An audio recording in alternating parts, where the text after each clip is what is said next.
Hello students, how are you?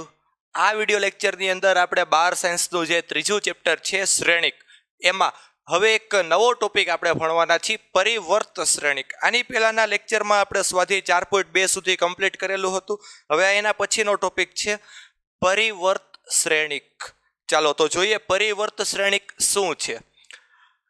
પરિવર્ત શ્રેણિકમાં પહેલી વસ્તુ તો એ કે એક ચોરસ શ્રેણિક માટે જ લાગુ પડશે. એક ચોરસ શ્રેણિક એટલે કે 2x2 હોય, 3x3 હોય, 4x4 હોય, એના માટે જ એક લાગુ પડશે, એક ચોરસ શ્રેણિક માટે.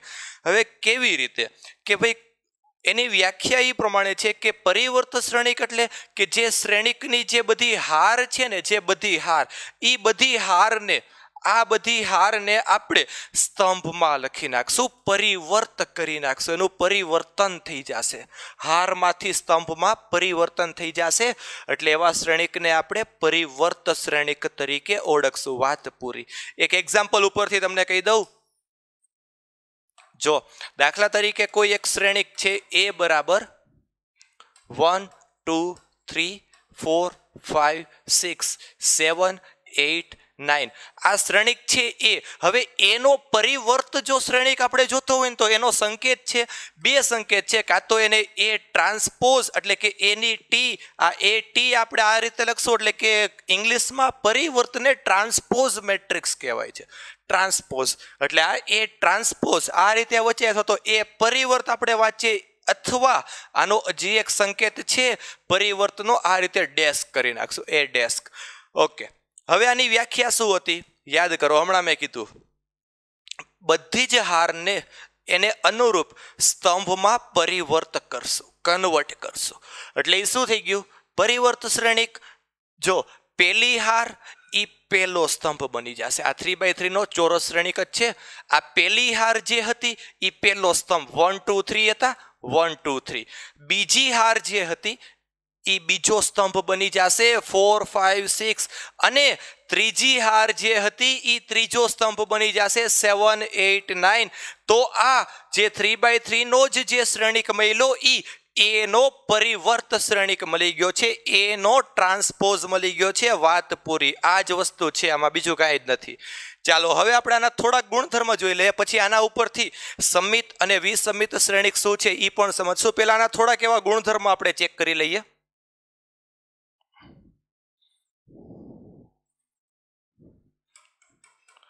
પરિવર્ત શ્રેણિકના ગુણધર્મ.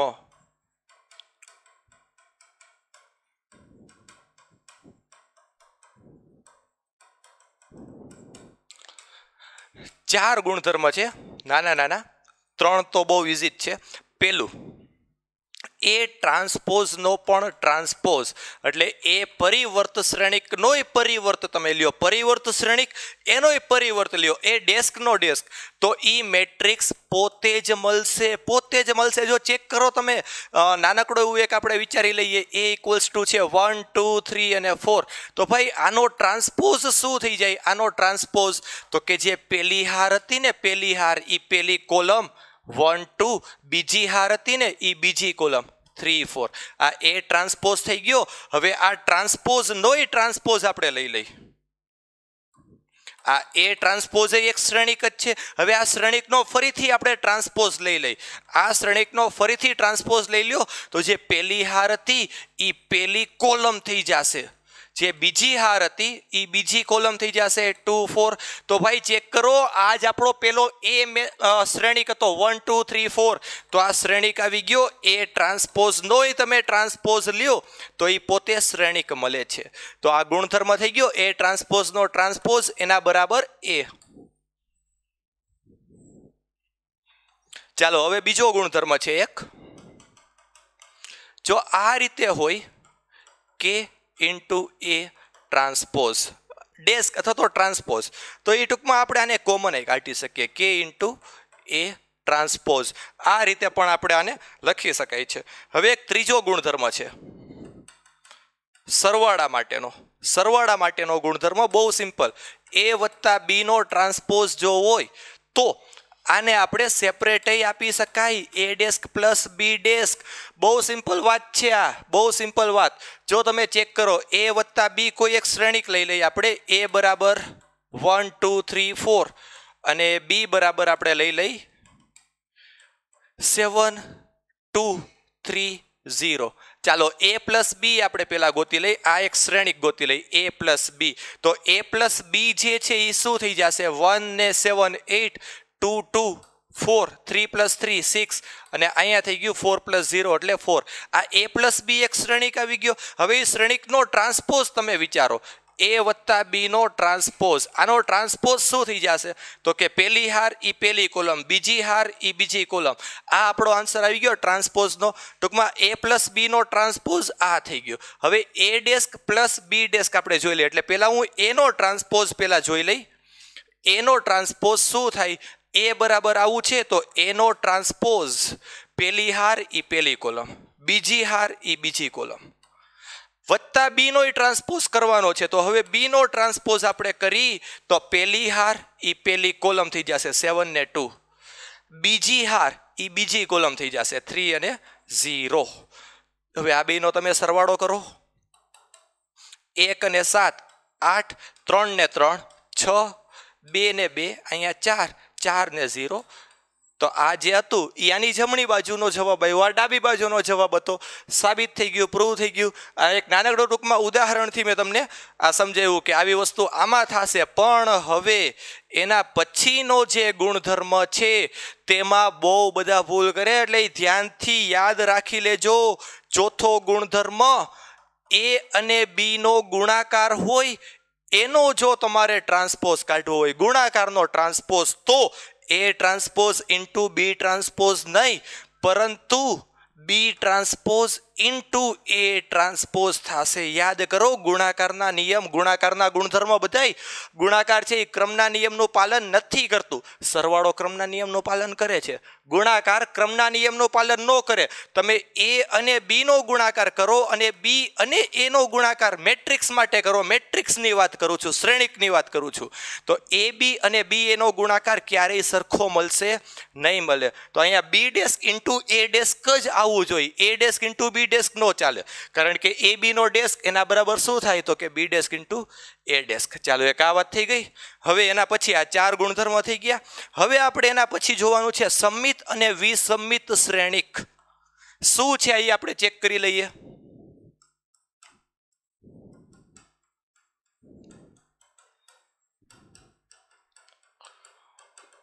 સંમિત શ્રેણિક. ભાઈ સંમિત શ્રેણિક એટલે શું? હવે જો આ જે પરિવર્ત શ્રેણિક આપણે ભણ્યા ને એનો જ આપણે આમાં ક્યાંક ને ક્યાંક ઉપયોગ કરશું. પરિવર્ત શ્રેણિક યાદ રાખો. પરિવર્ત શ્રેણિક શું હતું? તો કે જે રો હતી, જે પેલી રો એને પેલી કોલમમાં કન્વર્ટ કરી. બધી જ રો ને બધી કોલમમાં આપણે પરિવર્ત કરશું એટલે પરિવર્ત શ્રેણિક થઈ ગયું. હવે એના ઉપરથી આપણે બીજા બે પ્રકાર સમજવાના છે. પેલું એક સંમિત અને પછી આવશે વિસંમિત. તો સંમિત શ્રેણિકમાં શું છે? પહેલા તો યાદ રાખજો કે આ જે બધી આપણે વાત કરી છે એ ચોરસ શ્રેણિક માટે જ વાત કરી છે. કોઈ પણ ચોરસ શ્રેણિક માટે જ. કારણ કે ચોરસ શ્રેણિક સિવાયનો જો લંબચોરસ હોય 1/2 નો કે 2/4 નો, 4/3 નો, તો એના માટે આપણે આ નથી વાત કરતા. અત્યારે ચોરસ શ્રેણિક માટે જ વાત કરી છે. 1/1, 2/2, 3/3, 4/4, 5/5 એવા બધા શ્રેણિકો માટે. ચાલો, તો સંમિત શ્રેણિક શું છે? તો કે કોઈ પણ ચોરસ શ્રેણિકમાં, કોઈ પણ ચોરસ શ્રેણિકનો જો તમે ટ્રાન્સપોઝ કાઢો, એટલે કે જો એનો પરિવર્ત શ્રેણિક કરો. ફોર એક્ઝામ્પલ કે એક શ્રેણિક આપ્યો છે a અને આ શ્રેણિકનો જ તમે પરિવર્ત શ્રેણિક ગોતો છો. પરિવર્ત શ્રેણિક એ શ્રેણિકનો જ પરિવર્ત તમે ગોતો છો, એટલે કે ટૂંકમાં a ટ્રાન્સપોઝ. કોઈ શ્રેણિક અને એ શ્રેણિકનો પરિવર્ત શ્રેણિક, એ બંને જ્યારે સમાન થશે, એ બંને જ્યારે સમાન થશે તો એને સંમિત શ્રેણિક તરીકે આપણે ઓળખશું. આ વ્યાખ્યા થઈ. એક એક્ઝામ્પલ આપણે જોઈ લઈએ એટલે વધારે ક્લિયર થાય. પણ યાદ રાખજો, શ્રેણિક અને શ્રેણિકનો પરિવર્ત શ્રેણિક બે સરખા એટલે એ સંમિત શ્રેણિક થઈ ગયું. ફોર એક્ઝામ્પલ આપણે ચેક કરીએ અહીંયા a equals to 1 2 3 2 3. અહીંયા હું લખું છું 4 5 5, અહીંયા લખી નાખું 7. ચાલો, આ જે શ્રેણિક છે આ જ શ્રેણિકનો હું ટ્રાન્સપોઝ કાઢું છું. ટ્રાન્સપોઝ, એ ટ્રાન્સપોઝ શું થઈ જશે જોવો તમે, પહેલી હાર હતી એ પહેલી કોલમ થઈ જશે. તો પહેલી હાર આ લખું છું, ચેક કરજો ધ્યાનથી, કારણ કે આ બે રો કોલમ સરખું જ લાગશે. આ પહેલી હારને હું પહેલી કોલમમાં કન્વર્ટ કરું છું. 1 2 3 રો હતી એ કોલમ, જે રો હતી એ કોલમ બની ગઈ, સ્તંભ બની ગયો 1 2 3. હવે આ બીજી રો જે છે ને, બીજી રો 2 4 5, એ શું થઈ ગયો, આપણો બીજો સ્તંભ થઈ ગયો 2 4 5. આ ત્રીજી રો જે છે ને એ ત્રીજો સ્તંભ થઈ ગયો 3 5 7. હવે તમે ધ્યાનથી જોજો, આ બે શ્રેણિક તમને એકના એક જ લાગે છે કે કઈ ડિફરન્સ છે, કઈ જુદું? મેં તો આમાં ચેન્જ કર્યો, મેં તો શું ચેન્જ કર્યો, જે બધી હાર હતી એ બધીને મેં કોલમમાં કન્વર્ટ કરી નાખી. પહેલી હાર એ પહેલી કોલમ, બીજી હાર એ બીજી કોલમ, ત્રીજી હાર એ ત્રીજી કોલમ. પણ શ્રેણિક તો એકનો એક જ રહ્યો. ચેક કરી લ્યો, આ વધારાનું બધું ઇરેઝ કરી નાખું. હવે જુઓ તમે 1 2 3 1 2 3 2 4 5 2 4 5 3 5 7 3 5 7. તો આ મેટ્રિક્સ અને મેટ્રિક્સનો ટ્રાન્સપોઝ બે કેવા થઈ ગયા, સરખા. તો આ શ્રેણિકને સમમિત શ્રેણિક તરીકે આપણે ઓળખશું. આ શ્રેણિકને સમમિત શ્રેણિક તરીકે આપણે ઓળખશું. ચાલો, તો આ વાત ક્લિયર બધાને. હવે આના પછી સમમિતની સાથે સાથે નવો પોઈન્ટ છે વિસમ્મિત શ્રેણિક. વિસમ્મિત શ્રેણિક ઈ હવે આપણે ચેક કરી શું છે.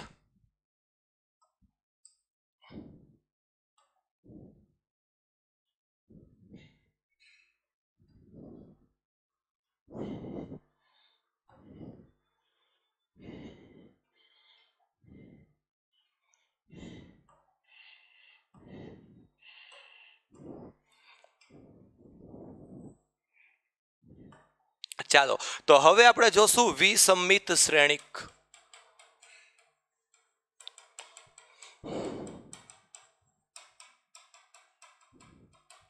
ફરીથી એક વાત, સમિત શ્રેણિક એ ચોરસ શ્રેણિક માટે જ, વિસમિત તે ચોરસ શ્રેણિક માટે જ આપણે વાત કરશું.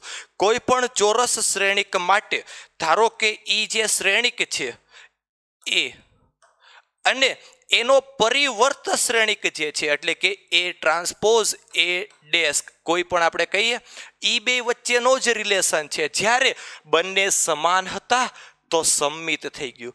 હવે જ્યારે બંને સમાન પણ માઇનસમાં, આ નેગેટિવ એક પોઝિટિવ, જ્યારે એ બરાબર માઇનસમાં એ ટ્રાન્સપોઝ મળશે તો એ વિસમ્મિત શ્રેણિક કહેવાશે. આ નાનકડો એવો ડિફરન્સ યાદ રાખજો.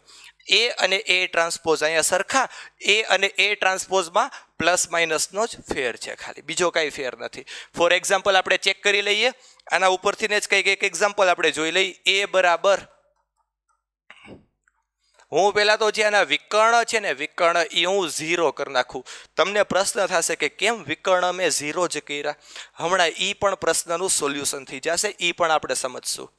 0, હવે અહીંયા 1 2, અહીંયા કરું -1 -2, અહીંયા કરી નાખું છું 3, અહીંયા કરી નાખું છું -3. હવે ધ્યાનથી જોજો, હું આ શ્રેણિકનો પરિવર્ત શ્રેણિક ગોતું છું. પરિવર્ત શ્રેણિક એટલે કે એ ટ્રાન્સપોઝ. કેવી રીતે પરિવર્ત શ્રેણિક આપણે ગોતવાનો હોય? જે પહેલી રો હોય એને આપણે પહેલી કોલમમાં કન્વર્ટ કરશું. આ પહેલી રો એ પહેલી કોલમ, આ બીજી રો એ બીજી કોલમ, ત્રીજી રો એ ત્રીજી કોલમ.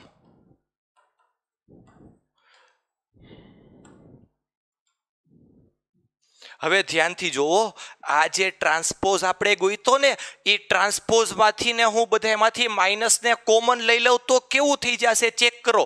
આ બધામાંથી જો શ્રેણિકમાં બધાય પદમાંથી જ કોમન નીકળશે, બધાય ઘટકમાંથી જ કોમન નીકળશે. બધામાંથી માઇનસ કોમન કાઢી લઉં તો માઇનસ કોમન કાઢ્યા, આ 0 તો ઈ જ છે, -1 ના +1, અહીંયા 2, 1 ના -1, આ 0, -3 ના +3, અહીંયા -2, અહીંયા -3 અને અહીંયા 0.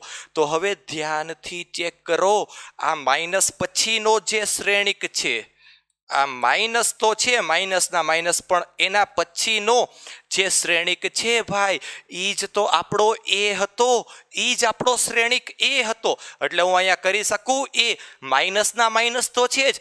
કોના બરાબર આપણે આ પ્રૂવ કર્યું? તો કે એ ટ્રાન્સપોઝ બરાબર. એટલે કે જો એનો પરિવર્ત અહીંયા માઇનસ એ મળ્યો, જ્યારે એ પરિવર્ત માઇનસ એ થશે તો આવા શ્રેણિકને વિસંમિત શ્રેણિક તરીકે આપણે ઓળખશું. આવા શ્રેણિકને કેવો શ્રેણિક તરીકે ઓળખશું? વિસંમિત. જ્યારે ટ્રાન્સપોઝ અને ઈ મેટ્રિક્સ બે ઇક્વલ હોય તો ઈ સંમિત શ્રેણિક. તો આ એક નાનકડી એવી વાત હતી સંમિત અને વિસંમિત શ્રેણિક વચ્ચેની. તો જે મેઇન ડિફરન્સ આ બે વચ્ચે છે એ હવે તમને ક્લિયર થઈ ગયો હશે કે શું મેઇન ડિફરન્સ છે. પણ હવે તમને પ્રશ્ન એવો થાય કે આ ઝીરો શું કામે? આમાં શું દર વખતે આ ઝીરો આવશે? તો હા, જ્યારે વિસંમિત શ્રેણિક હશે ને, જ્યારે પણ વિસંમિત શ્રેણિક, તો એના વિકર્ણના ઘટક હંમેશા ઝીરો જ આવશે. શું કામે ઝીરો આવશે એ હું તમને જો હવે કહી દઉં. ધારો કે અહીંયા કેવું થાય છે, જો તમે વિચાર કરો, તમે સિમ્પલ એક વિચાર કરો કે આ જે પેલો મેટ્રિક્સ હતો, પેલો મેટ્રિક્સ, ઈ મેટ્રિક્સને જનરલ ફોર્મમાં હું આ રીતે કહી શકું એ આઈ જે. એટલે કે આઈ રો અને જે કોલમ, આઈ રો અને જે કોલમ. મેં શું કર્યું? એને કન્વર્ટ કર્યું. રો હતી એને કોલમ બનાવી, કોલમ હતી એને મેં રો બનાવી. એટલે કે મેં અહીંયા શું બનાવ્યું? આને મેં કન્વર્ટ કર્યું. એટલે કે એ પેલા જે એટલે કે એની જે કોલમ હતી એને રો બનાવી દીધી, રો હતી એને કોલમ. એટલે એ જે આઈ મેં કર્યું. તો ભાઈ એ આઈ જે અને એ જે આઈ, આ બે વસ્તુ કેવી મળે છે? સિમેટ્રિકમાં, એટલે કે સોરી સંમિતમાં. સિમેટ્રિક એનો ઇંગ્લિશ વર્ડ છે. સંમિતમાં બે કેવું મળે છે? તો કે બે ઇક્વલ જ થશે. એ આઈ જે ઇક્વલ્સ એ જે આઈ. જનરલ ફોર્મ કીધું. હજી થોડાક કન્ફ્યુઝ હશો તમે. જો હવે એ કન્ફ્યુઝનને હું અહીંયા દૂર કરું છું, કન્ફ્યુઝનને હું તમારી દૂર કરી દઉં. આનો મિનિંગ શું? આનો મિનિંગ એવો કે આ પેલી રો કે આ કોઈ પણ કોલમ તમે વિચારો, હું A12 લખું, A12, એટલે કે આ હું વિચારું છું પેલી રો બીજી કોલમ. તો એના બરાબર શું થાય છે? જો એના બરાબર શું થાય છે? એ આ 1 2 હતું ને, 1 2, આઈ એટલે 1, જે એટલે 2. તો અહીંયા જે એટલે હું શું લખું? પેલા 2 અને આઈ એટલે 1. એટલે એનો મિનિંગ એવો થઈ ગયો A12 બરાબર A21. આવું અહીંયા થાય છે. ચેક કરો. A12 એટલે કયો ઘટક? પેલી રો અને બીજા સ્તંભનો ઘટક, પેલી રો અને બીજા સ્તંભનો ઘટક. એટલે આ થઈ ગયો. અને A21 શું હશે? A21 બીજી રો અને પેલા સ્તંભનો ઘટક, બીજી રો અને પેલા સ્તંભનો ઘટક. ચેક કરી લ્યો, બે સમાન જ હશે. કોઈ પણ ઘટક ચેક કરો, કોઈ પણ ઘટક. તમે A31 અને A13 પણ ચેક કરી શકો છો. A21 એના બરાબર, એ તો આપણે જોઈ લીધું, A21 બરાબર A12, A32 બરાબર A23. કોઈ પણ ઘટક સરખા જ હશે. આ બધા AIJ અને AJI સમાન જ થશે હંમેશા. વિકર્ણમય થશે. A11 બરાબર A11, એ તો થવાનું છે. A22 બરાબર A22, A33 બરાબર A33. ક્લિયર? હવે આમાં જુઓ, આમાં શું ડિફરન્સ છે? આમાં એ ડિફરન્સ છે કે અહીંયા AIJ બરાબર AJI તો છે પણ એ નેગેટિવ હશે. કિંમત જે છે એક જ, પણ એક પોઝિટિવ એક નેગેટિવ, એક પ્લસમાં તો બીજું માઇનસમાં. ચેક કરો, કોઈ પણ ઘટક માટે તમે ચેક કરો. જો A12 માટે હું ચેક કરું, A12 એના બરાબર કેવું થઈ જવું જોઈએ? માઇનસ A21 આવું હશે. ચેક કરી લઈએ આપણે, તો જ એ વિસંમિત બનશે. A12 નો મિનિંગ શું? પેલી રો અને બીજા સ્તંભનો ઘટક, પેલી રો બીજા સ્તંભનો ઘટક. એટલે એ થઈ ગયો 1. જો આ ઘટક કયો મળ્યો? તો કે 1 મળ્યો. હવે A21 છે ને, એ જો આ નેગેટિવ હશે, નેગેટિવ જ હશે A21. તો A21 એટલે કયો થઈ ગયો? આ A21 એટલે બીજી રો પેલા સ્તંભનો ઘટક, આ બીજી રો પેલા સ્તંભનો ઘટક -1. જો આ ઘટક -1 છે અને ઓલરેડી માઇનસ કરી તો જ આ બે ઇક્વલ કહેવાય. 1 = 1. એટલે હંમેશા જ્યારે AIJ બરાબર -AJI હોય તો ઈ શ્રેણિક કેવો બનશે? ઈ શ્રેણિક તો કે વિસંમિત શ્રેણિક બનશે, વિસંમિત. અને AIJ બરાબર AJI હોય તો ઈ શ્રેણિક સંમિત બનશે. પહેલા આ વાત ક્લિયર, પછી આપણે આ 0 આવ્યા એ વિચારી શકીએ. હવે જુઓ, એ 0 કેવી રીતે આવ્યા ઝીરો જે છે ને, ઝીરો વાળા ઘટક એ બધાય વિકર્ણ ઘટક છે. એટલે કે કાં તો આ A11 A22 અને આ છે A33. ચેક કરી લ્યો, પહેલી હાર પહેલી કોલમ, બીજી હાર બીજી કોલમ, ત્રીજી હાર ત્રીજી કોલમ, વિકર્ણ ઘટક. તો ભાઈ આનો મિનિંગ એવો થઈ ગયો ને અહીંયા કે જો આ A11 હોય, હું રો અને કોલમને ઇન્ટરચેન્જ કરું, રો અને કોલમને ઇન્ટરચેન્જ કરું, 1 જે આ બેને ઇન્ટરચેન્જ કરી નાખું, પણ એ તો છે બે નંબર એક એટલે સેમ રહ્યું, પણ ઇન્ટરચેન્જ થાય રો અને કોલમમાં વિસમિતમાં તો એ માઇનસની સાઇન આપે, માઇનસની સાઇન. એટલે કે ટૂંકમાં આપણે AIJ હતું, AIJ equals to minus AJI. આમાં તમે વિચારો કે A11 A12 ગમે એ આપણે મૂકીએ, A11 મૂક્યા હોય તો એ માઇનસ A11 જ થશે, માઇનસ A11. આનું સિમ્પ્લિફાઈ કરી તો સિમ્પ્લિફાઈ કરી આ -1 આ બાજુ આવ્યા એટલે પ્લસ થઈ ગયા, A11 પ્લસ A11 એના બરાબર શું વધ્યું? 0 વધ્યું. એટલે કે 2A11 બરાબર 0. તો ભાઈ A11 બરાબર 0 જ થશે. આ જ રીતે 1 માટે સાબિત કર્યું, 2 માટે અને 3 માટે પણ સાબિત થઈ જાય. વિકર્ણ ઘટક હંમેશા ને હંમેશા 0 જ મળશે. શેમાં? વિસમિત શ્રેણિકમાં. આ એક પોઈન્ટ મગજમાં ફિટ કરી દેજો. ચાલો, તો સમિત અને વિસમિત શું છે? મેઇન પોઈન્ટ તમારે આ જ યાદ રાખવાનું છે. જ્યારે ઈ મેટ્રિક્સ અને એનો ટ્રાન્સપોઝ બે સરખા તો એ સમિત શ્રેણિક, જ્યારે ઈ મેટ્રિક્સ અને એનો ટ્રાન્સપોઝ બે એકબીજા કરતા નેગેટિવમાં હોય, ખાલી એક પ્લસ એક માઇનસ, તો એ વિસમિત શ્રેણિક. ક્લિયર? હવે આના ઉપરથી આપણે બે થિયરમ જોઈ લઈએ. બે થિયરમ આવે છે આના પછી, પ્રમેય નંબર 1 અને પ્રમેય નંબર 2. હવે પ્રમેય નંબર 1 માં એવું કહે છે, એક પ્રમેયમાં એવું કહેવા માંગે છે કે કોઈ પણ ચોરસ શ્રેણિક હોય ને, કોઈ પણ ચોરસ શ્રેણિક, ઈ બેનો તમે સરવાળો કરો, ઈ બેનો જો તમે સરવાળો કરશો તો એ હંમેશા સમિત શ્રેણિક જ મળશે. એટલે કે ધારો કે એક મેટ્રિક્સ A છે, એનો સરવાળો હું કોની સાથે કરીશ? તો કે એના ટ્રાન્સપોઝ, એના પરિવર્ત શ્રેણિક સાથે, તો એ હંમેશા ને હંમેશા સમિત શ્રેણિક જ મળશે. આવું કહેવા માંગે છે. વેરીફાઈ આપણે કરી લઈએ, ચેક કરી લઈએ. ચાલો, કોઈ પણ એક શ્રેણિક લઈ લો, આપણે 2x2 નો નાનકડો એક શ્રેણિક લઈ લઈએ, 1 2 3 4, અને આનો ટ્રાન્સપોઝ શું થશે? પરિવર્ત શ્રેણિક. તો કે જે રો હતી પેલી, એ પેલી કોલમ થઈ ગઈ. એટલે કે 1 2 3 4, પેલી રો પેલી કોલમ, બીજી રો બીજી કોલમ. હવે આ બેયનો તમે સરવાળો કરશો તો એ તમને ટ્રાન્સપોઝ એટલે કે પરિવર્ત શ્રેણિક, સમિત શ્રેણિક જ મળશે. ચેક કરો, A પ્લસ A ટ્રાન્સપોઝ 1 1 2 2 3 5 3 ને 2 5 4 ને 4 8. જો આ A પ્લસ A ટ્રાન્સપોઝ છે ને, આને આપણે સિમ્પલ એક ધારી લઈ કે આ જે સરવાળો કર્યો, ટૂંકમાં એક ધારી લઉં હું, આ મેટ્રિક્સને હું B ધારી લઉં છું, B. હવે હું આનો જ ટ્રાન્સપોઝ લઉં, આનો જ ટ્રાન્સપોઝ એટલે કે આનો ટ્રાન્સપોઝ એટલે કે ટૂંકમાં B ધાર્યું હતું, તો B નો મેં ટ્રાન્સપોઝ લઈ લીધો. હવે ટ્રાન્સપોઝ લઉં, પેલી રો એ પેલી કોલમ, બીજી રો એ બીજી કોલમ થઈ ગઈ. તો તમે ચેક કરો, બે એકનું એક જ થયું, 2558 2558. સરવાળો કર્યો, સરવાળો તો એ જો આ સમિત શ્રેણિક જ મળ્યો. આ શ્રેણિકનો મેં પરિવર્ત ગોઈતો ને, આ જે સરવાળાનો પરિવર્ત ગોઈતો, તો બે એકનું એક જ થયું. આ તમે નહીં લખો, કાંઈ વાંધો નહીં, ચાલશે, પણ આ ટૂંકમાં સમજાવવા માટે, આ જ શ્રેણિકનો પરિવર્ત શ્રેણિક બે સરખા મળ્યા એટલે એ સમિત શ્રેણિક થઈ ગયું. હંમેશા કોઈ પણ શ્રેણિકનો તમે સરવાળો કરો, કોઈ પણ ચોરસ શ્રેણિકનો, કોઈ પણ ચોરસ શ્રેણિકનો તમે સરવાળો કરો તો એ હંમેશા સમિત શ્રેણિક જ થશે. એવી જ રીતે કોઈ પણ બે ચોરસ શ્રેણિકની બાદબાકી કરી, શ્રેણિક અને એના પરિવર્તની જો તમે બાદબાકી કરો, કોઈ પણ એક શ્રેણિક અને એના પરિવર્તની જો તમે બાદબાકી કરો, તો તમને હંમેશા ને હંમેશા ઈ વિસમિત શ્રેણિક જ દેશે. વિસમિત શ્રેણિક.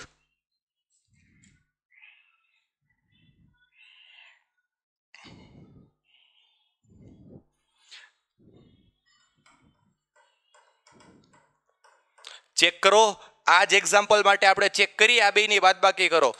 A minus A transpose, A minus A transpose, એકમાંથી એક જાય તો 0, 2 માંથી 3 જાય તો -1, 3 માંથી 2 જાય, 3 માંથી 2 જાય એટલે 1 અને 4 માં 4 જાય તો 0. જો આ જે શ્રેણિક મળ્યો ને આ શ્રેણિકનો આપણે ટ્રાન્સપોઝ લઈ લઈએ. આનો ટૂંકમાં ટ્રાન્સપોઝ એટલે કે પરિવર્ત શ્રેણિક આપણે લઈએ. આનો જ પરિવર્ત, પહેલી રો પહેલી કોલમ, બીજી રો બીજી કોલમ. તો હવે આ જે મળ્યું ને તમને એમાંથી માઇનસને કોમન કાઢો. જો ચેક કરો આ 0 -1 1 અને આ 0. ટૂંકમાં આ જે શ્રેણિક આપણે પરિવર્ત લીધો ને આ શ્રેણિકને આપણે ટૂંકમાં બી ધારી લઈએ. તો મેં અહીંયા બી નો ટ્રાન્સપોઝ લીધો. તો બી અને બી ટ્રાન્સપોઝ ઈ જોવો આ એકચ્યુઅલી ઈ તમારો બીજ શ્રેણિક આવી ગયો છે બી. એટલે બી નો ટ્રાન્સપોઝ બરાબર -b તમને મળ્યો તો આ વિસમિત શ્રેણિક જ થશે. એટલે કે કોઈ પણ એક શ્રેણિક અને એના ટ્રાન્સપોઝનો સરવાળો હંમેશા સમિત અને ઈ બેયની બાદબાકી હંમેશા વિસમિત થશે. આવું એક પેલું પ્રમેયનું વિધાન કે છે. ચાલો આ ક્લિયર. હવે બીજું એના પછીનો પ્રમેય, એના પછીનો એક પ્રમેય છે પ્રમેય નંબર 2. એમાં એવું કહેવા માંગે છે કે કોઈ પણ શ્રેણિકને, કોઈ પણ ચોરસ શ્રેણિકને તમે સમિત અને વિસમિત શ્રેણિકના સરવાળા સ્વરૂપે રજૂ કરી શકો છો. કોઈ પણ ચોરસ શ્રેણિકને, ધારો કે એક શ્રેણિક એ છે ભાઈ, આ શ્રેણિક એ હોય તો હું આને આ રીતે લખું a + a'. આ ભલે રહ્યું, હું કોઈ એક શ્રેણિક એ માટે વિચારું a + a', તો આ તો કેવો થશે? સમિત જ થવાનો છે. ઓકે, હવે હું ઈ બેની બાદબાકી કરું તો આ બાદબાકી હંમેશા વિસમિત જ થશે. સમિત આ હંમેશા ને હંમેશા આ સમિત છે, આ સમિત શ્રેણિક આ હંમેશા ને હંમેશા કેવું થશે? વિસમિત જ થશે. હંમેશા જ્યારે ચોરસ શ્રેણિકની વાત થશે ત્યારે હંમેશા આ સમિત, આ હંમેશા વિસમિત. હવે જુઓ, જ્યારે આ સમિત હોય ભાઈ તો એનો ગુણાકાર 1/2 હારે કરું તો એ સમિત જ થશે. કોઈ પણ શ્રેણિકનો ગુણાકાર કરું કોઈ પણ સંખ્યા સાથે, એમાં કાંઈ એ સમિત કે વિસમિતમાં કાંઈ ફેર જ ન પડે. અહીંયા પણ સેમ, જો 1/2 સાથે ગુણાકાર કરું તો એ તે વિસમિત જ થશે.